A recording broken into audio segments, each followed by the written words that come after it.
Live from Los Angeles, welcome back to Good Morning LaLa, and I'm so excited to welcome to the show Ray Chao. He is the founder of the Die Laughing Film Festival, and what an incredible time to have this conversation on Thought Thursday, because laughter is key.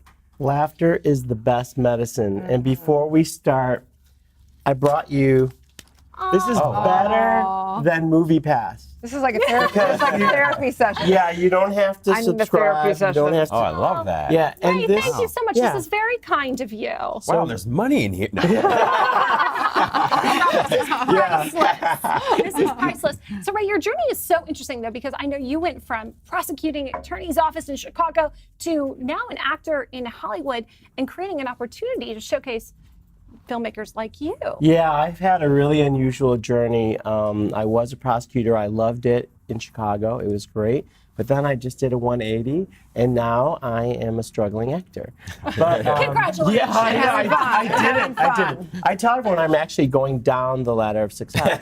But it's amazing, and I really love film. I love filmmaking, and I love the film festival circuit. People are so giving. And you were saying earlier about reacting and things like that.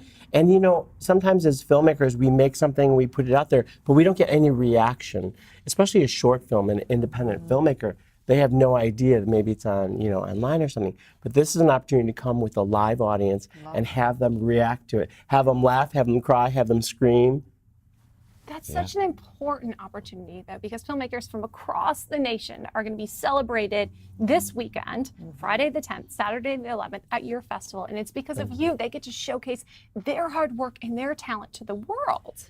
I thought I wanted to bring some magic of filmmaking to Hollywood. I felt like it might be a good place. Hollywood needs it. They need it. Well, the Complex, though, is kind of an iconic It is. theater group in LA. The Fringe Fest is part of the Complex. Tell us why you partnered with them in hosting. Well, had staged some live shows there, and it's a great facility. They're great people. They've got a series of small black box theaters, very intimate, and that's the vibe I wanted. I didn't want a big Cineplex. I wanted something where the filmmakers could collaborate, network, and get to know each other. And audience, is meeting them, asking them questions, and interacting. I think the engagement is key, right? Because sometimes the whole idea of filmmaking, or even approaching a director or an actor that you've just seen on screen, it can seem unattainable or unapproachable. Absolutely. So is it short films or long films, or what can they expect? Short and long. So we have 67 short films and 4 feature films.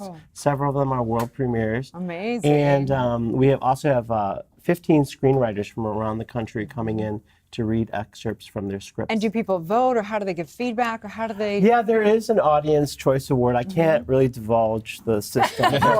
We're very sensitive about voting and security. But there are awards. I mean, it's a fun evening. And it's a great opportunity for filmmakers to show their work to family and friends, and maybe, who knows, some producer or someone could come in. You never know. What you might not know in La La Land is that I forayed into a bit of production design, and the feature film that I was involved with, Animal Among Us, is actually being showcased this Saturday at the Die Laughing Film Festival, of course, directed and produced by John Woodruff, starring Emmy award-winning Heather Tom from Bold and the Beautiful, Erin Daniels, of course. I mean, you might recognize her from The L Word, and Alex Mack. I mean, I was such a fan of Alex Mack, aka Larissa Olenek.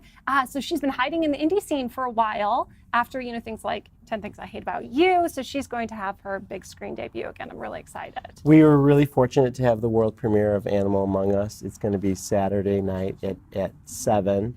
And it's going to be amazing. We have a red carpet. And I'll be there. Exciting. So I'm so proud of you. I'm sure there's so many people out there that are in a job that they don't really love, and they're called to come into the arts or whatever it is. What advice could you give them? Well, I would say stick at it. I'm a living example. I traditional, attorney, prosecutor, and I 180. I mean, it was a 180, and you can't look back. Yeah, it is really scary. How did you make the decision? How did you decide? Was it?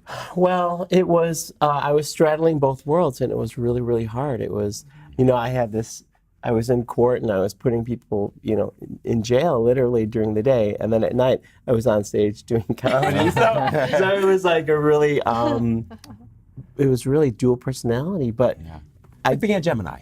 Well, Ray, I'm wondering though, at what point did you decide, you know what, laughter is really what I want to invest my time and my talent in? It's more important than the paycheck. You know, my worlds did collide in a very unusual way. So I was teaching law school, and one of my students was taking improv classes, and she invited me to her improv show. I had never performed, seen an improv show ever, and I was like, wow, that looks like fun. And so she literally, my student, changed my life. And I was like, oh, I could do that. And I started doing that. And then I realized that I like people laughing at me instead of being afraid of me in courtrooms. Yeah. Well, tell people where they can find you, find the film festival. Sure. I think the best way is to our website, www.dielaughingfilmfestival.com. Amazing. Fantastic. Thank you so much. Ray. We'll see you this weekend. Thank you, and we'll be right back.